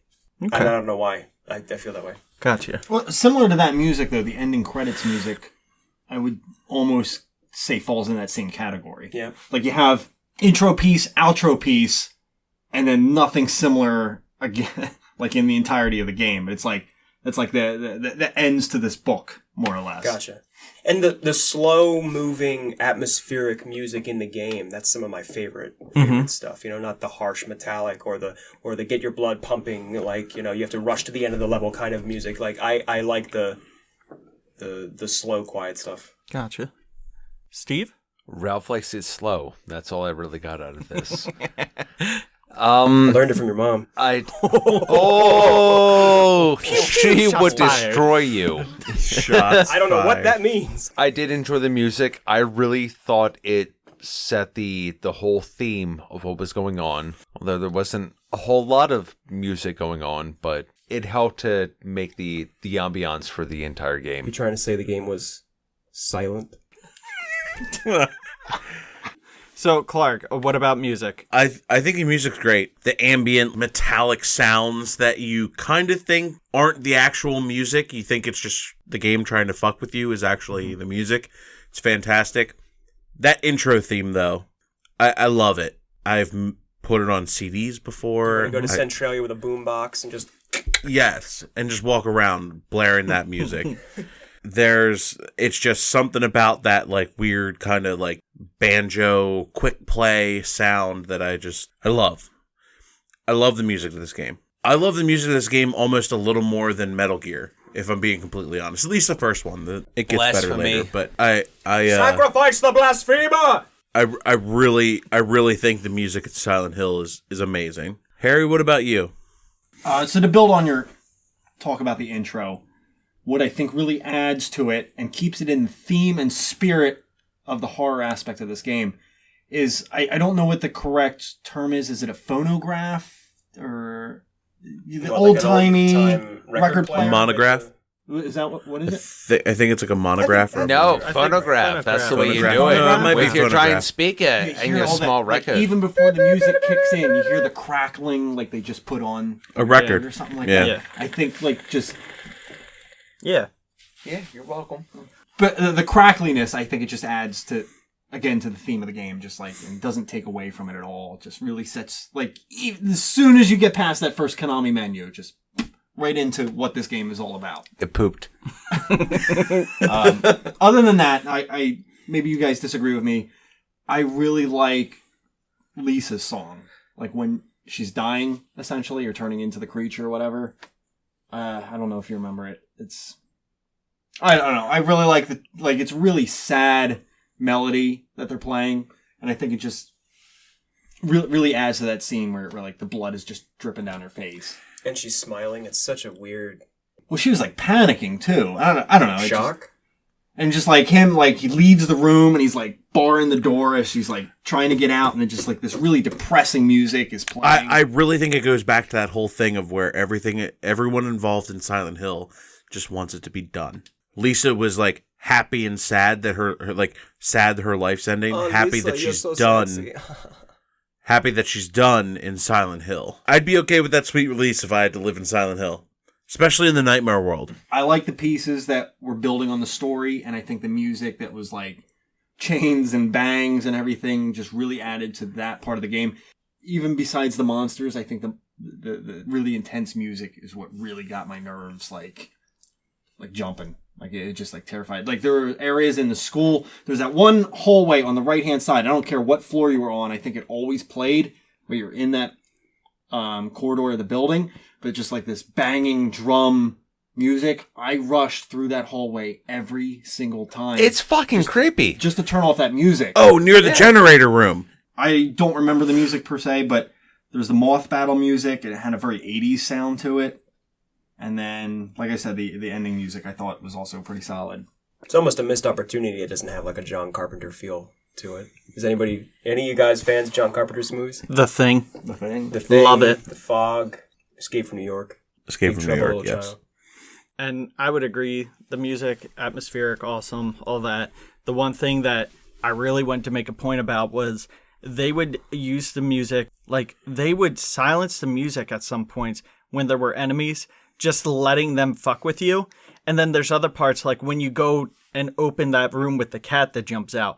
When you go into that room, it just starts going off and it's playing the scariest fucking music I've ever heard.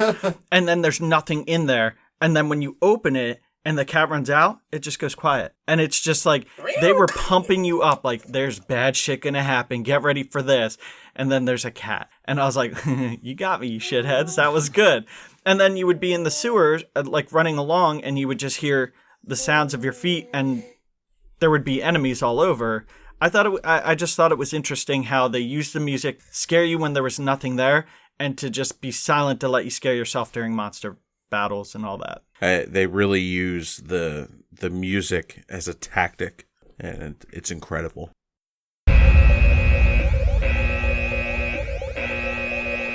Final thoughts. All right, so we're here to our final thoughts. Harry, what are your final thoughts on the game? Like I said, I've played this game like 7 or 8 times.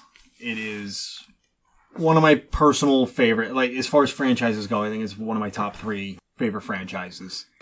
I think it says something when you've played a game that many times and it still has the potential to scare the living shit out of you, which it still did. It not as much as it did the first time I played this game, but it still caught me off guard quite a few times. The last time I played it was probably when I lived with Steve, to be honest with you. Yeah, that was the last time I played it. How long ago was that? Yeah, when's that? Let's not date ourselves. Fuck you. Why are you so afraid of dating yourself? Because we're getting 80 old. years But ago. no, that's probably easily That was like 10 years ago. Clark? I think Silent Hill is an amazing game. From the characters, not so much the voice acting, but the characters themselves, it's interesting. From a horror game perspective, I've been more scared by Silent Hill than I have been of any other horror game I've ever played. And there's something about the intricacies of this game that really kind of keep me coming back and unafraid and afraid to play it over and over.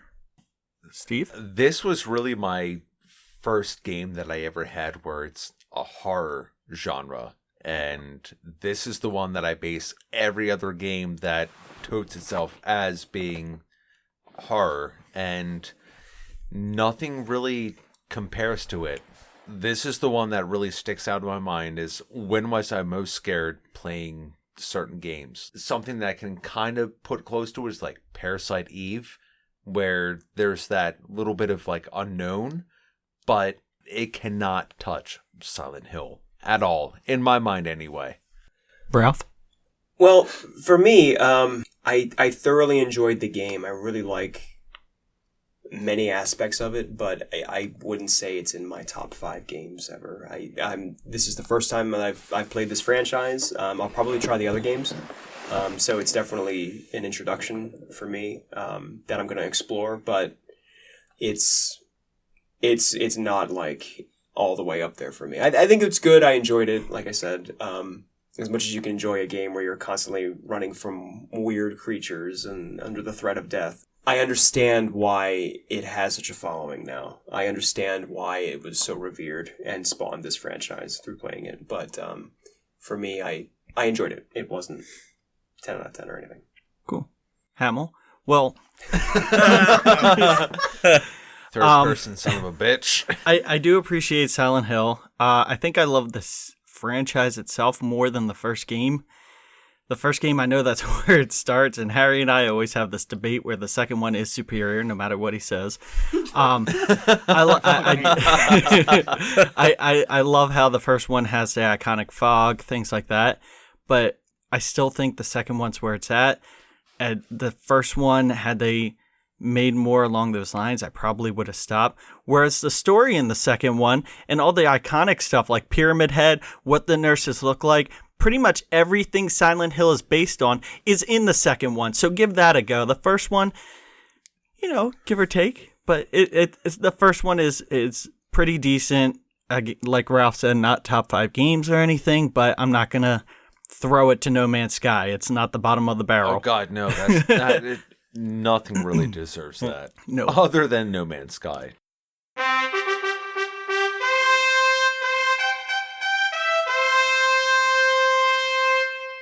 The score.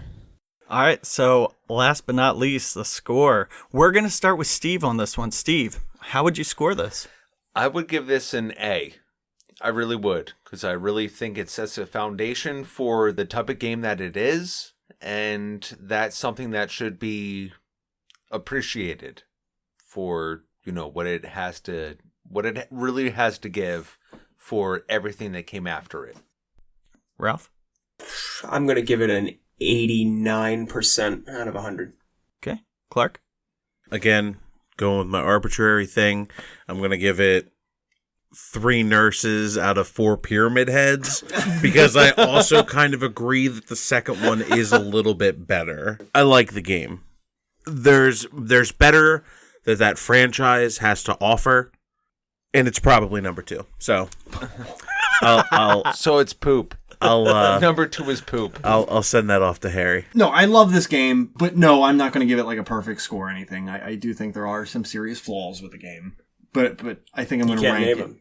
You can't name them. No, I think the voice acting is definitely a blatant slap in the face, personally. I think they could have built on the characters a little bit more, maybe added some more dialogue into the game, a little bit more backstory. But overall, I think what they did bring to the table was well executed. So I am going to give it an 8.5 out of 10, which is going to be below Earthbound for me, but above Metal Gear Solid. I didn't think I was rating it higher than you would. I'm surprised. Mm-hmm. Yeah, I'm actually surprised by that too. Yeah. No, I hate you, and I hate your face and everything you stand for. No, when I rate games, I try to be as honest as possible. And no, it's not going to get a 10 out of 10 or anything. Yeah, this is Steve's highest rated game. You gave Metal Gear A-. Yeah, that's true. Yeah. So I'm glad we can agree on one point, Steve. I will have all of your testicles by the end of the night. I'm going to In a Solid jar. Snake choke you out, I think. Oh, look, here's a ration. Eat it. All right, Hamill, what about you? What do you Thank rate you, this? Clark. I would rate this $19.99 or a $20 game. So it's your highest rated game too. Yes, but Because everything up to this was either 0 or $14.99. no, the reason why is because this game has a lot of replayability. It is a short game where you're not doing 8 hours like Metal Gear and then going back and getting a stealth band or unlimited ammo, and that's fine. And What the fuck? No, but listen, hold on. So Silent Hill has 5 different endings, multiple items that you can get based on your scores afterwards. One of the joke endings, the UFO ending, is a whole nother thing on itself. I think there's a lot to go back to, and if you enjoy the game, playing this a couple times, you're going to get a lot more out of it than Earthbound, where once you play it through, that's pretty much it. You could go back and look for some items, but you're not going to get them unless you fight something 8,000 times, or Metal Gear where you got 2 endings, which is fine as well, and you get a couple extra stuff at the end. So I'm going to say... The right ending and the bitch ending. So this bitch says $20 game. Fair enough. All right, so this is the part where we get questions from our listeners who are basically us. Any questions? Any questions? No? Hamill, what conditioner do you use to keep that red sheen so... It's Head and Shoulders. Head and Shoulders. Yes. Anti-dandruff shampoo for anyone that didn't know. Ginger motherfucker. Why you gotta call me out on my dandruff? I didn't say you had dandruff. You just admitted that into the microphone. You bitch. Speaking of dandruff, we didn't talk about the snow in Silent Hill, how it just comes down. Those Actually, are at first I ashes. thot it was ash. I thought it was It ash is. at first. It is. No, they mentioned it's snow in Silent Hill 1. Do they really? They do. So another Yeah. thing that they make better in the other ones is Retcon. they say it's ash, which it's supposed to Yeah. be. Yeah. Yeah, they Do do. they, though? They do. That's So our next professional. game that we're going to be playing is Max Payne 3. So Clark, what other games have you been playing? Well, I've been playing Destiny, Starting to get a little bit over that. 390 light. I only have 10 light to go, and it's really just kind of hard mode raid. I've picked up a bunch of games in the last couple of days because my birthday's coming up, so I got a bunch of presents. Happy birthday! Thank you. Happy birthday. How old will you be?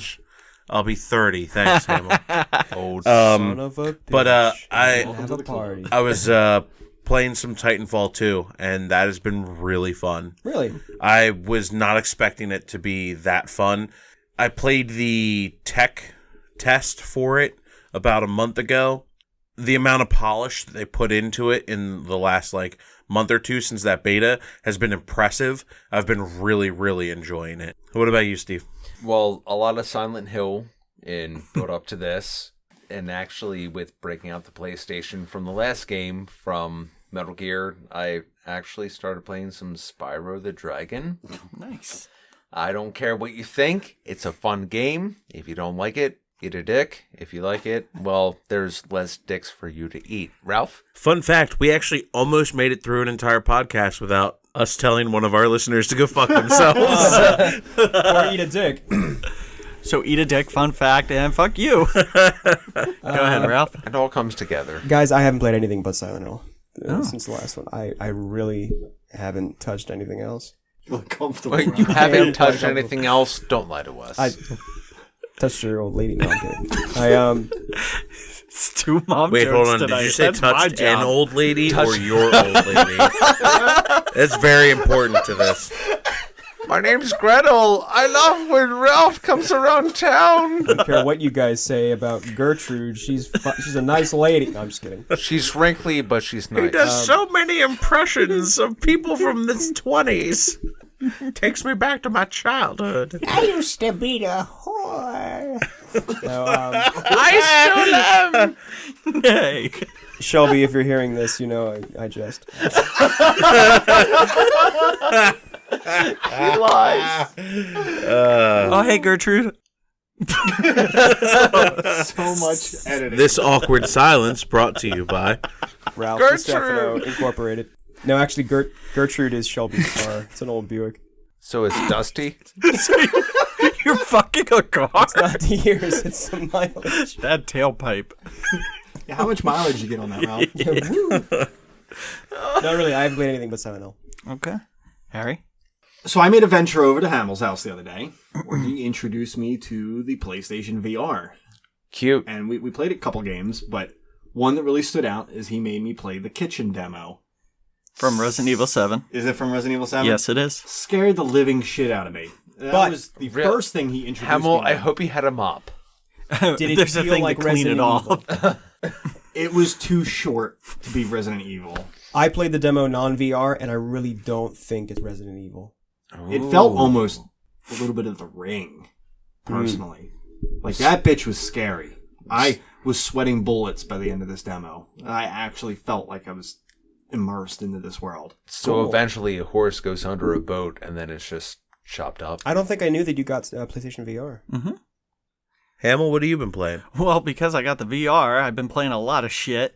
I started playing the Batman VR game, which, although it's really short, it's really good. And I have to go back and finish that off because there's a lot of extras. Can you give us a...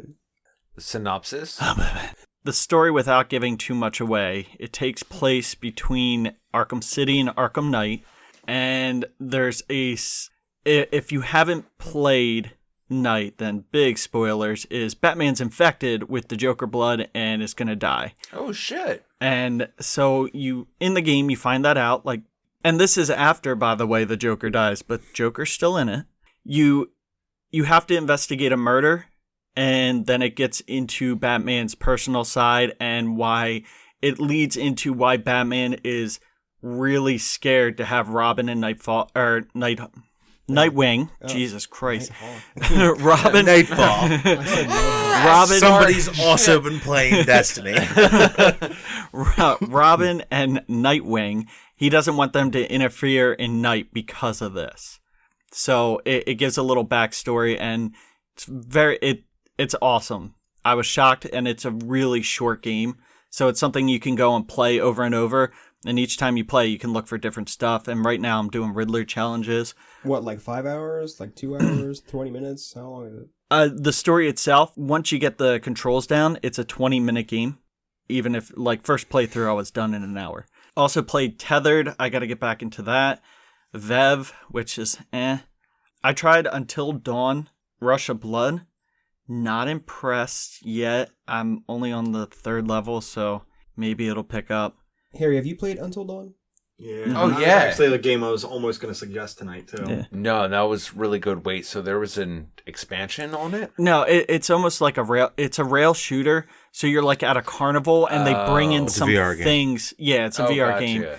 And they just bring in like enemies are clowns and stuff. And then Oh, that's weird. the main like bad guy, the mask guy, he's in it, but it's just weird. It's okay But so if you've far. beaten the game, you know who that is. Yeah. anyway. Yeah. And then yeah. like the twins make appearances and they mess with you a bit and they kind of dick around with you. It's okay, but that one will probably take me a while to get through.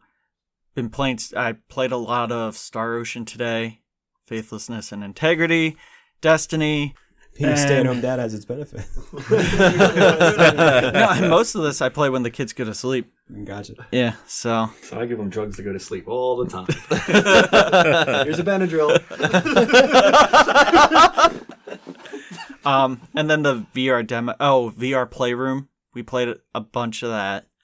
Harry and Clark. We did find out my wife is the worst cat ever. Yeah, stuff like that. The demo's kitchen. That was cool. I screamed. My oldest was going, "Daddy, stop!" Because she was getting freaked out by it. So, yeah, fun. All right, that's it. Outro.